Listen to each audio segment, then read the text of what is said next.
Hi and welcome to another video. It's been a while and oh my god, I read the news and I figured I have to talk to you about it. So yesterday as I was browsing, was it yesterday? Yeah, it was yesterday. I bumped into this. It's Google related. It's not WordPress directly related, but it's Google and websites related in general. And if you have a WordPress website, yeah, you need to be careful as well. Careful, okay, I don't want to scare you. So Google, it says that it will de-index pages if site is down for several days. Let me share it with you. Yes, and it was said by John Mueller. I'm sorry if I'm killing your name, sorry. And it was a question that he answered. So I figured, okay, wait a minute. Let's not panic here, okay? Because those things happen, unfortunately. But how many days can a website be down? Well, it can be down it can happen a day or two. In my experience, a website has been down for a few days and it was because of a domain name that had expired and was not paid. Stupid reason, but it happens. Those things happen. We are all humans and we make mistakes. But besides that, it hasn't really happened in my experience for a website to be down for more than a few hours. Max 24 hours, and mostly when it's like a transfer from one hosting provider to another, things might go wrong. Anyway, so I figured, okay, Google will de-index pages if site is down for several days. And he went on to say that, yeah, if your website is down for, I don't know how many days is like the limit, 3, 4, 5 days, your website will not appear in search results if someone is searching for it. And what I thought instantly is like, okay, calm down, relax. It's not the end of the world. And in my experience, I work a lot with B2B, companies, businesses, and it's not something that cannot be solved, like communicated through a newsletter or through social media. That to the customers that, okay, we're experiencing technical problems and we will be back as soon as possible. And no harm done. I mean, yeah, okay, there are ways of communication, because when it comes to B2B, the most important thing most of the times in my experience is customers wants to be able to communicate, to find contact information, and that can be solved now. But then I thought of it, okay, if you have a website that it's depends a lot on search queries, on long tail keywords, then you might be a bit worried. But if you have a web shop, then it's doomsday. I don't want to panic you, okay?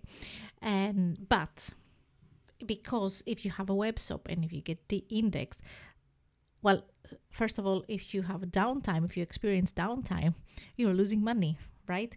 So there are things that you should do to protect yourself. So this article made me think not only the importance of SEO, which for other people is more important. For other people, it might create panic and chaos at work. For others, it might be just, okay, we will fix it. No panic. But depends where you are, in which industry, which sector you work in. It's good if you take some precautions, okay, and look after your website. And then I googled, okay, what are the most common reasons for a website to be down, because that's where we start. And let me share my screen. So this is the news. Oh, come on, searching journal. Enough with the pop-ups already. Now, most common reasons for a downtime is hardware failures. Of course, a server breaks down, then your website is down. Then we have poor quality website hosting. That is actually something common that I found in more articles, like unreliable web host. Yeah. So poor web hosting here.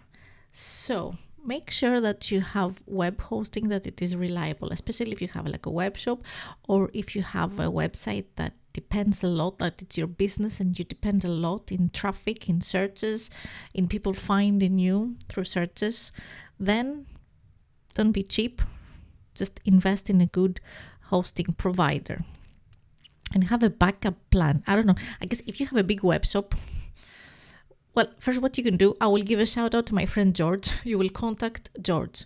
I promise you, he will be able to save you. Okay, I will put his contact in the description. I haven't planned that, but it just struck to me that if there's someone out there that can help you, that is George.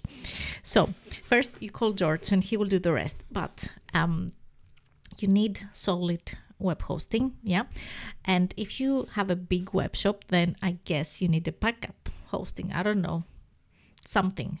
You have to have a plan, a backup plan. Okay, so what else is a common reason for a downtime? So I didn't really script it, this video. I just had the idea because I read this article and I was like, in one hand, okay, don't panic. It's not the end of the world. But then if you have a web shop, then maybe you should panic because you don't want to be de-indexed in Google. You don't want to not be found in Google. Yeah, you depend on that a lot. Poor quality website hosting, as said, is one of the common reasons. DNS issues, yeah, that could be. DDoS attacks. I mean, depending what kind of website do you have. Are you like, do you have a high risk of getting attacked?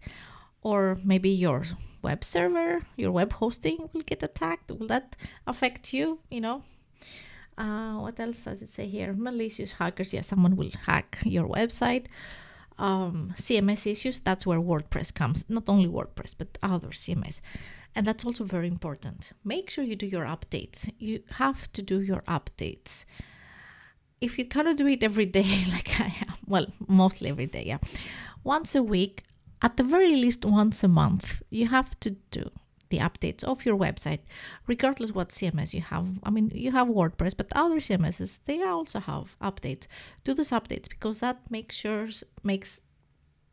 that your website at least is updated and it eliminates the risk of a malfunction. Yeah.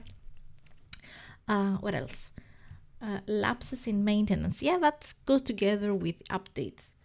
Don't leave your website, alone. Keep a vigilant eye on your site's downtime. Yeah.